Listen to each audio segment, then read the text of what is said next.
Hi guys, this is Sam and welcome to Logic. In today's pronunciation video, I want to talk about the letter L and the two ways that we have to pronounce it, which are what we call clear or light L and dark L. We'll see how and when to produce them. I will be using some technical terminology related to pronunciation, so I will link here my video that covers it all. So please don't forget to like this video and to subscribe to my channel, and let's get started.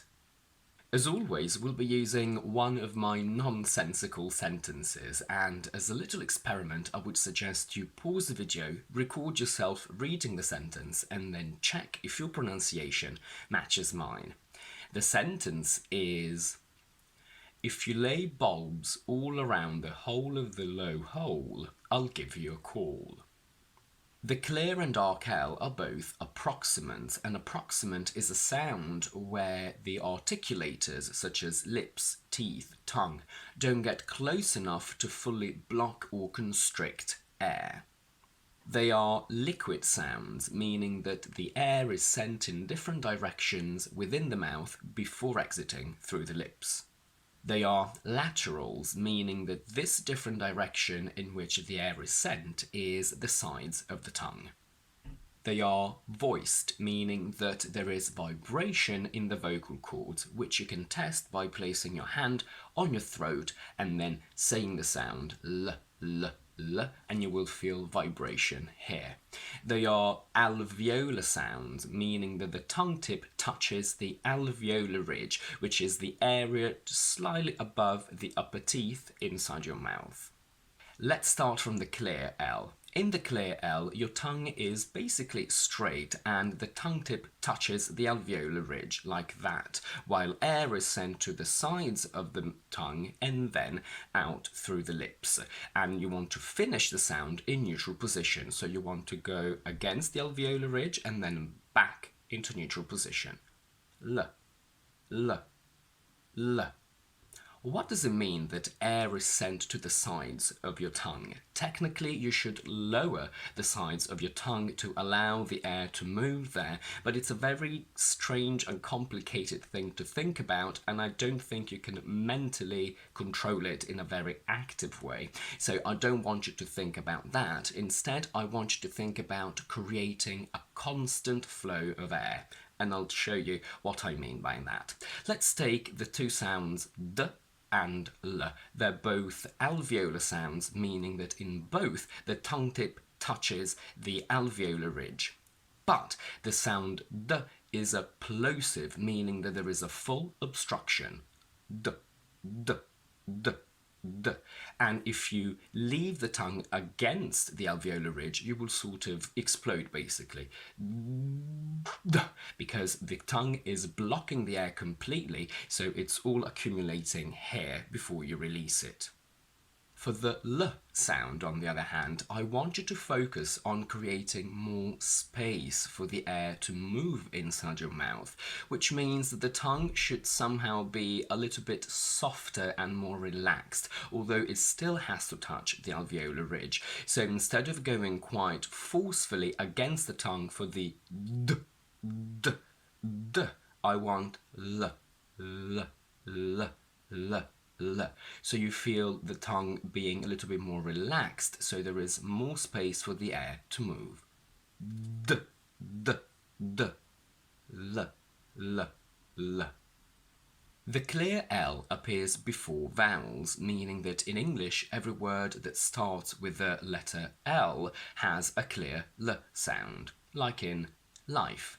We have palace, lullaby, and really, where the letter Y as a letter is a consonant, but it gives a vowel sound in pronunciation. The sound is E. So in this case, we still use the clear L. It's now time to talk about the dark L. Books will tell you that technically the dark L is like a clear L, but the back of the tongue is raised, which is true, but I don't actually want you to think about that. Teachers and books will give you different variations of this sound and of how to produce it. I am giving you now what I think works best and is the easiest one to apply to any kind of sound combinations, but if you find other ways that work better for you, that's absolutely fine. For the clear L sound, we said that your tongue and tongue tip basically need to be straight against the alveolar ridge. L, L.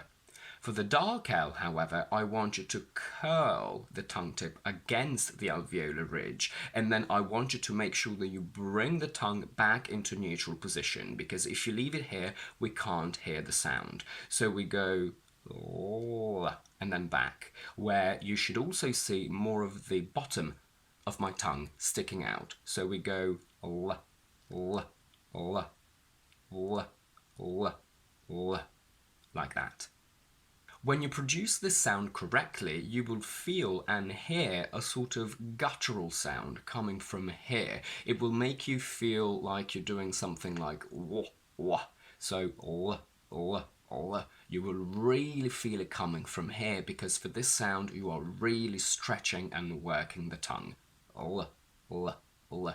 Speaking of which, the dark L is a very complicated and physically demanding sound to produce, and if you're not used to it and you start doing it correctly, you will feel it in your tongue a lot, because you will feel it working.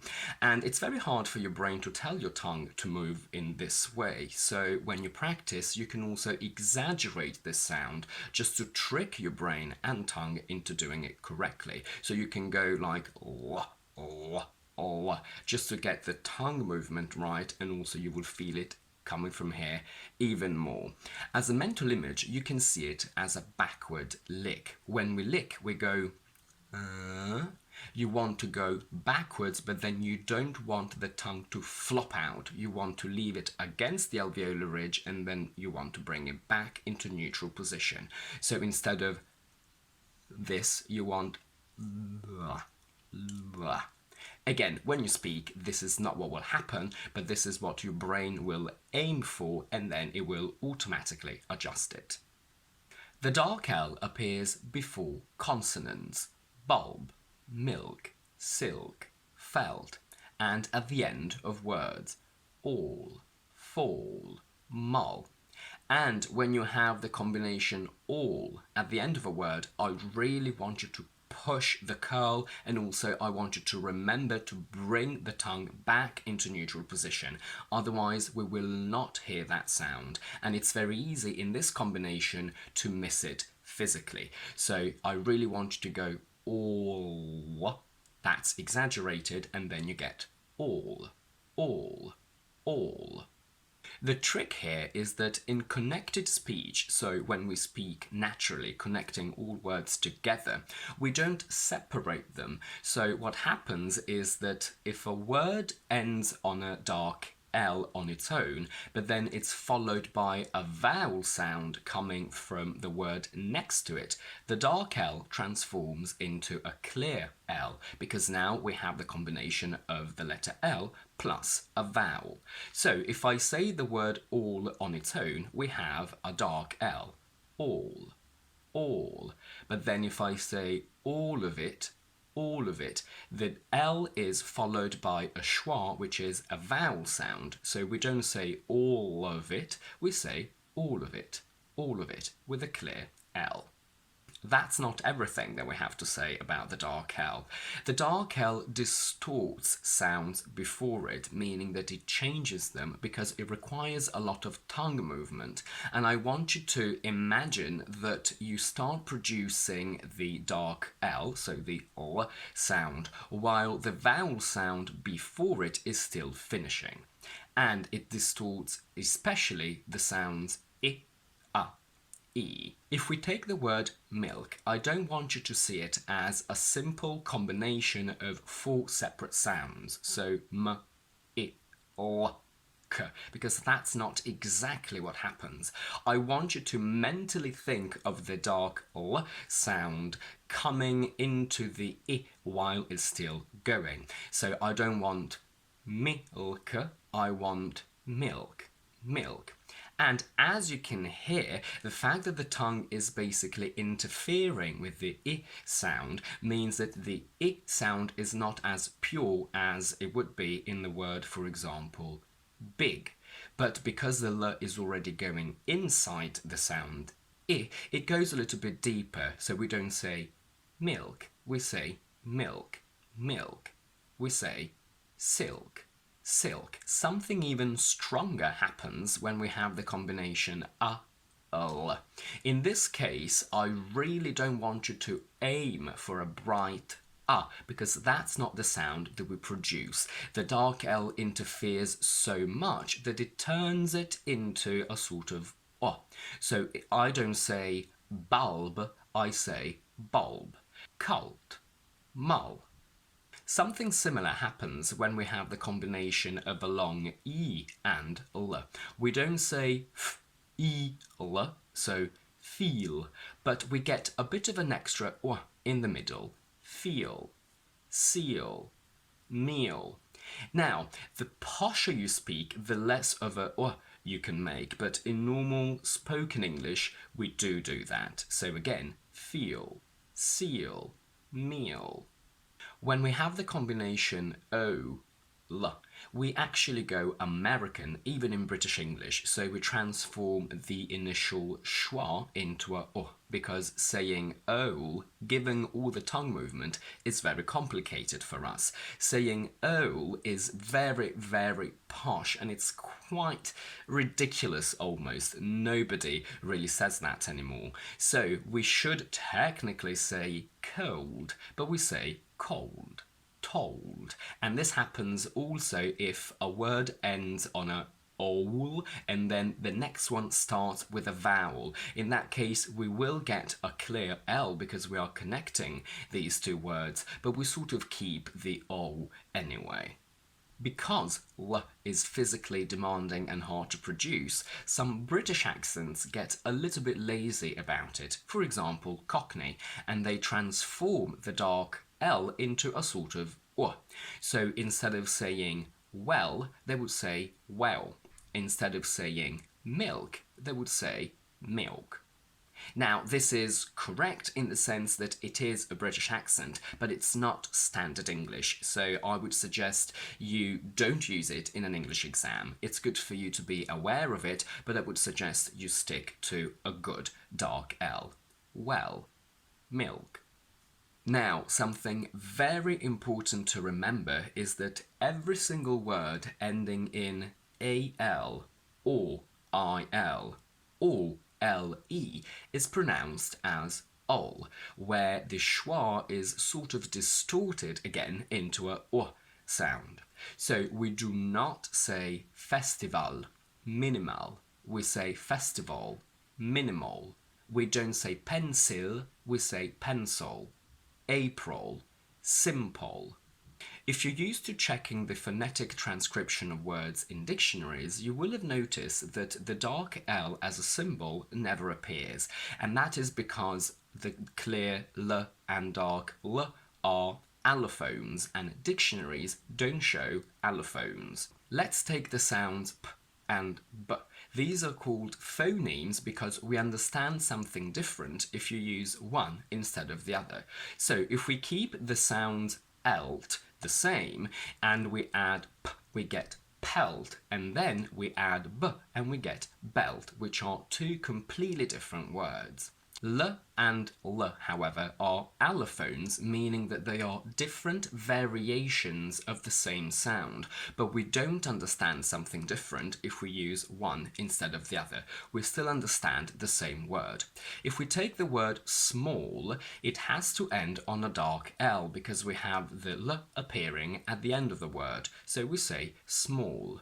Now, if instead of the dark L we use a clear L, that's a mistake, but I still understand more or less the same word. So it would come out as small, small, which is wrong, but again, we still understand it. Does this apply only to British English or also to American English?